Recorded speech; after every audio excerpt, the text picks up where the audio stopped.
All right. So we have some standard form. I didn't know your video is. All right. Standard form. New formative equation here. Okay. We were working on slope-intercept form for a while. Now, if you recall, slope-intercept form is y equals mx plus b. That didn't want to work. There we go. Not working well right there. So y equals mx plus b is slope-intercept form. Now this is essentially the same thing. It's just in a different order. Okay, this x value is put in the front. Okay, plus this y value is this. It's actually the same thing. And this little b is actually the same as this c. It's just written a little differently because we like to make things difficult in algebra. Here's the rules though. I want to get the equation into this order. Something x plus something y equals c. Now this can be a minus, that's fine. Okay, but a has to be positive and we'll change it if it's not. All right. And there cannot be any fractions, which means a, b, and c need to be integers of some sort. All right, so let me show you how this works. We'll start with sort of an easy one. I'm going to start with something in slope-intercept form. That slope-intercept form, y equals mx plus b. And I need to move these things around to get the x first. These a, b, and c, just remember, represent numbers. So I need to get this x value over here. And if I want to move the entire piece out, I'd add 3x. And then I'd have to add it to the other side of the equal sign. Now I can't really put 3x and y together, so I'm just going to rewrite them. 3x plus y equals 7. Now I'm actually done right now. This is standard form. This would be my a. This is really a 1 there. B would be 1. And this last regular number, the constant, would be c. Okay, so 3x plus y equals 7. This would be the answer as far as like on an assignment. Okay, now let's make it a little bit tougher. Hey, there's Mocha.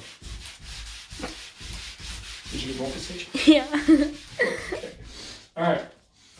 Let's try one that works out a little bit tougher. So let's say I have. We're always going to start in slope-intercept form for these. Y equals, let's say, 4x minus 10.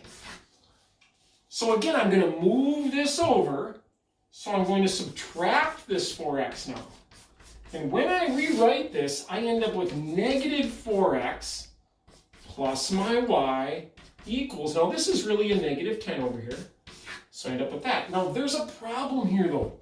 I'm not done because this value, a, is negative. I need it to be positive. We've actually done something like this before. If I multiply this whole thing by negative 1, I'm really kind of distributing this in here. Negative 1 times negative 4 changes that to positive 4x. This becomes plus a negative y, and then this actually becomes positive 10. And on your assignments, this will actually be a minus, so I'll just rewrite it. It'll look like this. This is standard form. 4x positive minus y equals 10, no fractions. Okay, the only other type of problem you're going to have is one that has fractions in it to start with, so I'm going to do that one now. This one has probably the most work. So we get rid of this. Just save the sock. Really wish I could use both doors. Okay, let me make one up here. Oh, I'm going to make one up kind of like the ones on your homework here. What if I have this? Something like that. So I have y equals 3/4 x minus 6. Now again, I'm going to move this over to get my x first. So I'm going to subtract 3/4 x from both sides. What I end up with is this. I'm going to rewrite it. Negative 3/4 x plus y equals, and this is actually a negative 6, negative 6. Now there's a problem here. I'm breaking both rules right now. Rebel. A is not positive. and a is actually a fraction, breaking both. So, craziness. First thing I'm going to do is exactly what I did in the last one. I'm going to multiply this thing by -1. And when I do that, this becomes positive 3/4 x. This becomes -y. And this becomes 6. Now, grab a different, bigger piece of chalk. Now I'm going to get rid of this fraction. If I want to get rid of this 4, I'm going to multiply this whole thing by 4/1 because these 4's would actually cancel out. Now remember, I need to multiply everything by that 4 though. Okay? So, that should be negative. So here we go. No, it is positive because I changed it. Okay, so here we go. This times this. These really go away and I end up with 3x.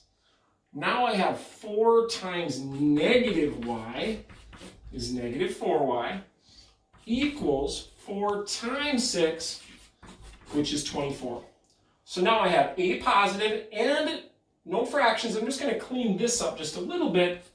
I'm going to say 3x minus 4y equals 24. And this would be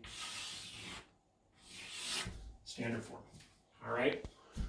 So these are kind of the longest ones where you have to get rid of the fractions and if there's a negative in front. So you'll have an assignment on this today. The next assignment will be on this, and then we'll take, I think we might actually have a summative coming up. I know we have 2 days of this for sure. Okay, so questions at all, email me and we can talk.